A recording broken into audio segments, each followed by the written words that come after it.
Bloomberg, the first word with Ken Pruitt. Our guest is Jim Rogers, chairman of Rogers Holdings, on the line from Singapore. Jim, good morning. Oh, Ken, I'm delighted to be here. Well, listen, let's talk about the U.S. economy here. Lately, the numbers have been looking better. We had industrial production up, retail sales up, unemployment claims down.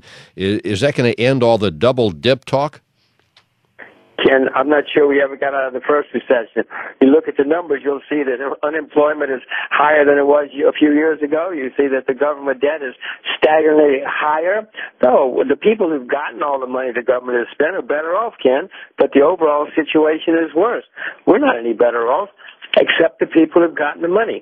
We've quadrupled our debt or something. If you take into consideration the guarantees we've made, we've printed staggering amounts of money. No, we never got out of the first situation.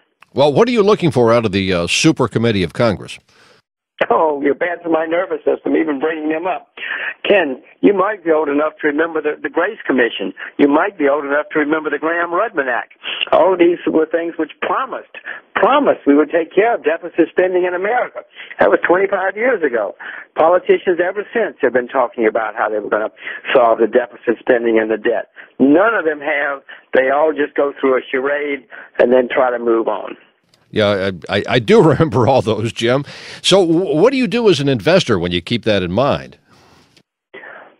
Well, what I do as an investor, and who knows if I'm right, I own real assets, raw materials, silver, natural resources, because if the world economy is going to get better, I'm going to make money because of shortages.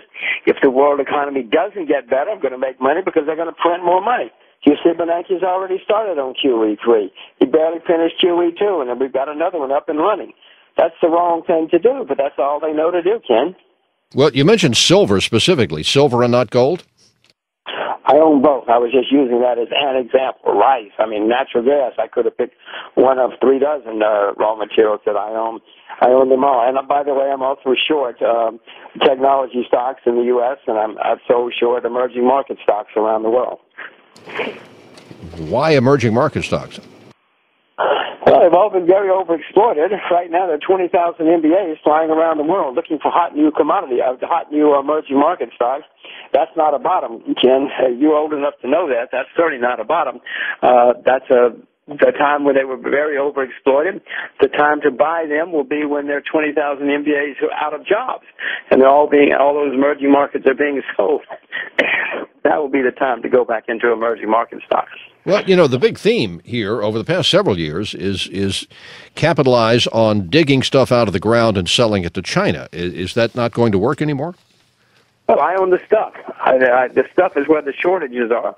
Yes, a lot of people have been making money digging things out of the ground, producing things and sending them to China. That's going to continue, but it's the stuff that's going to be better off than the stock. In the 70s, 1970s, stocks did nothing. Economies did nothing around the world. And yet we had one of the great bull markets in history in commodities because of shortages and because of printing money.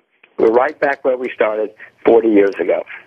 Well, in what form do you own this stuff? Well, I mainly own the Rogers Index because my lawyer won't let me buy specific commodities other than gold and silver coins because I write about it. I've got a commodity index, etc. So I buy the Rogers Commodity Index, and index investing, as you know, for most people, Ken, is the best way to invest in anything, whether it's stocks or bonds or currencies or commodities. Just because the index investing outperforms 70 or 80% of active management year after year after year. Okay, when you mentioned gold and silver coins, you actually take delivery of the stuff. In my pocket. If I got some in my pocket right now, if I was sitting there on your set, I would show you a couple. Well, and that works for you, even though in the coin market you tend to buy retail and sell wholesale. Well, yes and no. There's some places that don't give you such terrible markup, but that's a very good point. You should be very careful if you buy coins.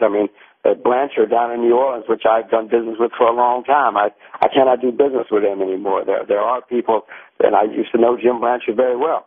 So you have to be very careful if you're going to buy coins, because some people do charge unbelievable markups or give bad service or both. You're still a bull on agricultural commodities. I'm much more bullish on agriculture than I am on most other commodities because, we have terrible shortages. We have very serious problems with inventories, and we have, as you probably know, a shortage of farmers developing. The average age of farmers in America and Australia is 58. In Japan, the average age is 66. I mean, nobody's become a farmer for 30 years. We're talking with Jim Rogers, chairman of Rogers Holdings. He's on the line from Singapore. But, of course, agriculture is a lot different than it used to be. I mean, the average farmer may be 58, but he's also not, here's something to stretch our memories for, he's not, following a mule. Well, I agree with that. There's no question. But be that as it may, still, in 10 years, Kenny's going to be 68 if he's still alive. No matter what he's doing, if he's still alive, he's got to be in the field. Somebody's got to be in the field doing the labor that's required, and even if it's more and more mechanized and computerized, which it is, and, genetically modified crops, etc. But the world has been, even with all those technological breakthroughs, the world has been consuming more than it's been producing for several years now. That's why the inventories are so low, and all these guys are getting older and older.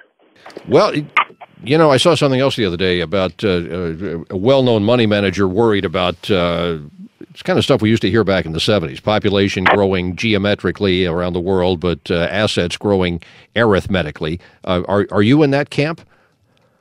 No, I mean, I know that we've had recurring bull markets in commodities and recurring bear markets.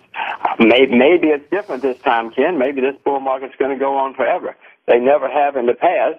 Mankind has always come up with some breakthroughs or ingenuity or something which has caused the market to return. I suspect this bull market will end someday. I mean, hallelujah if it doesn't, but I've never seen one that didn't. So call me in 5 years. Call me in 10 years. Well, on the campaign trail, Texas Governor Rick Perry created something of a firestorm by saying it would be treasonous for the Federal Reserve to start printing more money. What are your thoughts on that? Well, the Federal Reserve already has been printing staggering amounts of money. We're soon going to run out of cotton, the rate they're going.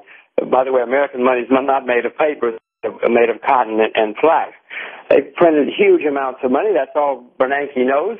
He doesn't know about economics or finance or currencies. He just knows printing money because that's what his whole intellectual career has been spent studying. He just recently said we're going to keep interest rates low for another 2 years.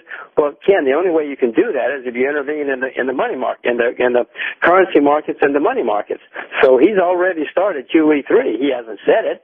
He's trying to disguise it. But how's he going to do it? No, they're back printing again. The first currency act of Congress in 1792, if I remember correctly, it made it a capital offense to debase the currency because they've been through a lot of currency debasement, in the early days of the United States. And so maybe we should bring that act back again. But I think if we did so, Bernanke would resign or flee the country or something else. Thank you, Jim. Always enjoyable. Jim Rogers, Rogers Holdings. He's on the line from Singapore. You can subscribe to Bloomberg's premium podcast service at Bloomberg.com/Tom Keene and listen to Bloomberg The First Word weekday mornings at 5 Eastern on Bloomberg 1130 in New York or on Sirius and XM satellite radio channel 113. Copyright 2011 Bloomberg LP.